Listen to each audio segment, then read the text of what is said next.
તાજેતરમાં દેશમાં નીટની પરીક્ષામાં જે પેપર લીકનો મામલો સામે આવ્યો છે તેના કારણે વિપક્ષ દ્વારા કેન્દ્ર સરકારને ઘેરવામાં આવી રહ્યું છે। 22 લાખ જેટલા યુવાનોના ભવિષ્ય સાથે સીધી રમત રમાઈ હોય તેવું પણ ચર્ચાઈ રહ્યું છે।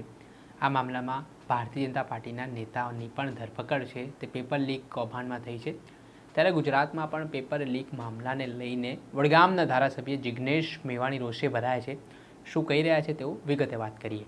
વૈષ્ણવજન તો તેને કહીએ જે પીડ પરાઈ જાનાને રે।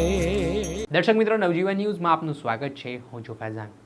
પેપર લીક જે સરકારી સ્પર્ધાત્મક પરીક્ષામાં હવે એક મોટો અને ચિંતાનો વિષય બન્યો છે ને યુવાનો માટે માથાના દુખાવો સમાન પણ બન્યો છે, કેમ કે યુવાનો જ્યારે સ્પર્ધાત્મક પરીક્ષા આપતા હોય છે ત્યારે તેમના માટે પણ એક ચિંતાનો વિષય બને છે કે ભાઈ કાશ અમારો પેપર લીક ના થઈ જાય, કેમ કે ભૂતકાળમાં પણ ગુજરાતમાં પણ એવી સ્પર્ધાત્મક પરીક્ષાઓમાં પેપર લીકના બનાવો સામે આવી ચૂક્યા છે।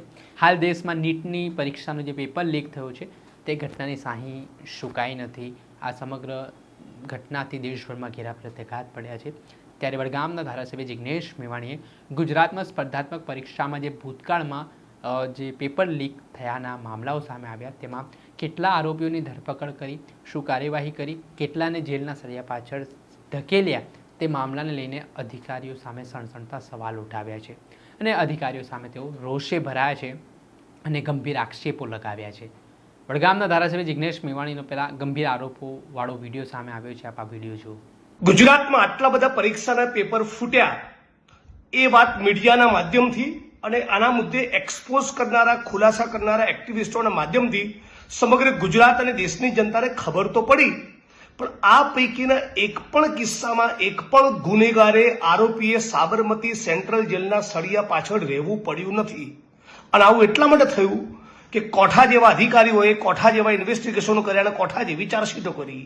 જે અધિકારીઓ ચરસમાંથી, ગાંજામાંથી, દારૂમાંથી, ડ્રગ્સમાંથી નેતાઓની ચાપલૂસી કરીને કમાતા હોય એ અધિકારીઓ એક્ઝામ્સના પેપર લીક કરનારા દોષીઓની સામે, ગુનેગારોની સામે કડક તપાસ, કડક ચાર્જશીટ કરે ના જ કરે।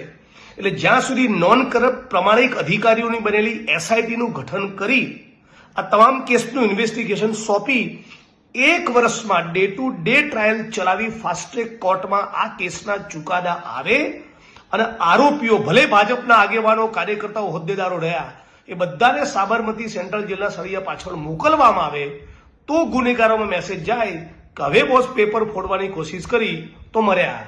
હજી સુધી આવો કોઈ મેસેજ ગયો નથી। એટલે નોન કરપ્ટ પ્રામાણિક અધિકારીઓની બનેલી એસઆઈટી તપાસ કરે, ફાસ્ટ ટ્રેક કોર્ટમાં કેસ ચાલે અને જેટલા 12, 15, 20, 25 જેટલા પણ પેપર ગુજરાતમાં ફૂટ્યા એક જ વર્ષમાં તમામની ટ્રાયલ પૂરી કરી બધાને સાબરમતી સેન્ટ્રલ જેલના સળિયા પાછળ મોકલો તો કદાચ ન્યાય મળે।